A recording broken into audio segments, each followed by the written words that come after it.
Well, before we begin today, I have had a friend who is serving in Iraq, and he's here today after serving a year in Iraq. Brett Melton's here worshiping with us today, so thank you, Brett.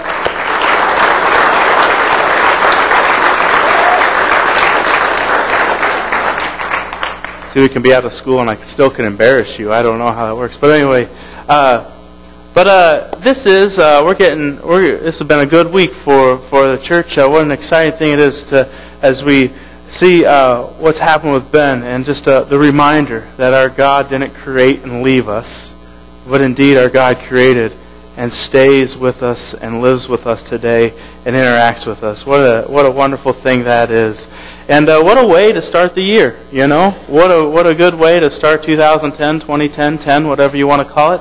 But we're getting this is a good first full week of what's going on, and so what an exciting time. And for some reason this year, though, usually I sit down at least at the end of December and sit down and say, these are some things that I want to do for the coming year.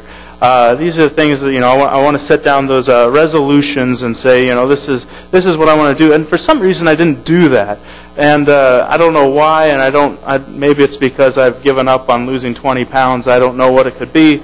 But I didn't do that. Now, I do have that thing where, every day I want to be a better follower of Jesus Christ. Every day I want to be a better person to give God honor. And that's something that isn't just a New Year's resolution, but sort of a life resolution. It's not something that I'm going to change from year to year, but that's just something that's always gone out. But something that has been coming to my mind a lot in this last week, and especially in preparing for this sermon, is this idea of a new year will have new priorities. A new year and new priorities. And what are those priorities, and what are they going to look like? And is my top 5 priorities right now what they should be? And in 2010, should my top 5 priorities look differently? And I got thinking about this, and I was reading the passage, and I started looking on the internet. What were the top priorities for global governments and United States governments for this past year? And a lot of this stuff you probably know if you watch the news. We are people who are obsessed with issues. It seems like then we watch 24 hours at least we have the possibility to watch 24 hours of cable news network to see what's going on in the world. And but some of the issues that were coming up, these issues of poverty, issues of climate change, and issues of I always forget. Why did I forget the one? But anyway, the AIDS. Yeah, you remember? You listened first service. Thank you. I'm done. But AIDS, and these were simply the 3 top issues that were going on in the world in 2009 that people really centered their concentration on as a global politics, as global people concerned, and those were the top priorities of 2009. And then we also look at the United States and what were the top priorities. And a lot of this stuff even has happened in the last few months. But we can say healthcare, we can say tax reform, we can talk about the economic situation, job employment, all of these things that were the top priorities of 2009. And it got me thinking, because what does that then mean for us who sit here on a Sunday morning in Monticello, Indiana? What are the issues? What are the things that we need to be focused on as a church, as people who are followers of Christ? What are these things that are important to us? And some of them can look the same, but some of them will look different. And how are we going to look at that, and what are we going to do about that?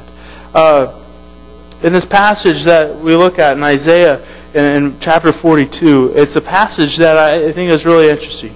And it's a passage that talks about justice.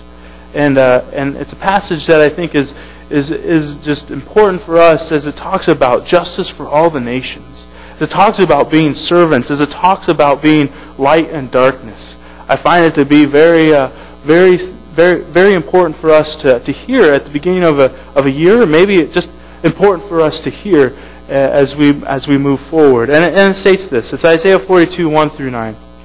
It says this: "Here is my servant whom I uphold, my chosen, in whom my soul delights. I have put my spirit upon him. He will bring forth justice to the nations. He will not cry or lift up his voice or make it heard in the street. A bruised reed he will not break, and a dimly burning wick he will not quench. He will faithfully bring forth justice. He will not grow faint or be crushed under it until he has established justice in the earth, and the coastlands wait for his teaching. Thus says God, the Lord, who created the heavens and stretched them out, who spread out the earth and what comes from it, who gives breath to the people upon it and spirit to those who walk in it. I am the Lord. I have called you in righteousness. I have taken you by the hand and kept you. I have given you as a covenant to the people, a light to the nations, to open the eyes that are blind, to bring out the prisoners from the dungeon, from the prison those who sit in darkness. I am the Lord, that is my name. My glory I give to no other, nor my praise to idols. See, the former things have come to pass, and new things I now declare. Before they spring forth, I tell you of them. In the first verse we see that it states this, Here is my servant whom I uphold, my chosen in whom my soul delights. I have put my spirit upon him. He will bring forth justice to the nations. I think this is something that we can read and we can look at and we can say, okay, that sounds good, and then move along. But what we need to see here and read here is that it says that we will bring forth justice. Those who are followers of God, those who are declaring that Jesus Christ is Lord of their life, will do more than just sit. Will do more than just read the Bible, but they will then apply it. And in applying that in their lives, they will bring forth justice to not nation, but nations. So there's a big picture going on here. A few months ago, Brian was talking about, why am I drawing a blank again? The Good Samaritan. Can you just do the rest of the sermon? I'll just sit down. A couple months ago, Brian was talking about doing justice and using the illustration of the Good Samaritan and how the guy gets beat up on the side of the road and people pass, and then someone finally says, "Okay, I take you," and throws him in or takes him to the hotel and puts him up and does these wonderful things for him.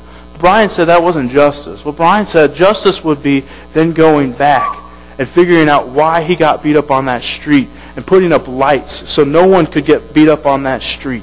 Justice is deep. Justice is thick. Justice is taking the entire system, putting it in a box, and shaking it up until it gets correct. That it ends all of, what's the opposite of justice? Injustice. Justice makes sure that the injustices are no more.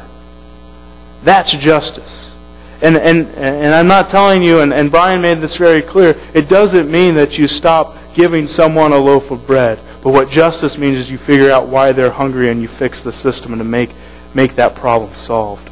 Justice is a thick thing. Justice is a big thing that we as Christians, we as those who declare Christ as Lord and say that we are followers of Jesus, that means that we need to be people who are doing things that will bring justice to the nations.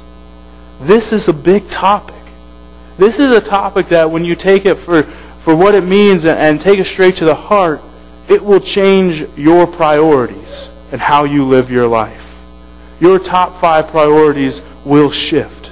Your priorities for 2010 will change. In verse 3 it states this, He won't brush aside the bruised and the hurt, and He won't disregard the small and insignificant, but He'll steadily and firmly set things right. You know, we just left the season of Christmas, and it's just, Christmas is a wonderful thing because God coming down and being among us through Jesus Christ, but we also pick up on those messages of just humility, right? How God used a lowly woman and a man, and Jesus was born in a manger. There's that humility. God likes to use those small and do great things. But then we read this and we remember that God doesn't forget the small and insignificant either. God does not forget them. He won't brush aside those who are forgotten by the world. Those are the people He remembers. Those are the people that, as followers of Jesus Christ, we don't neglect. We don't neglect, but yet we go and we help.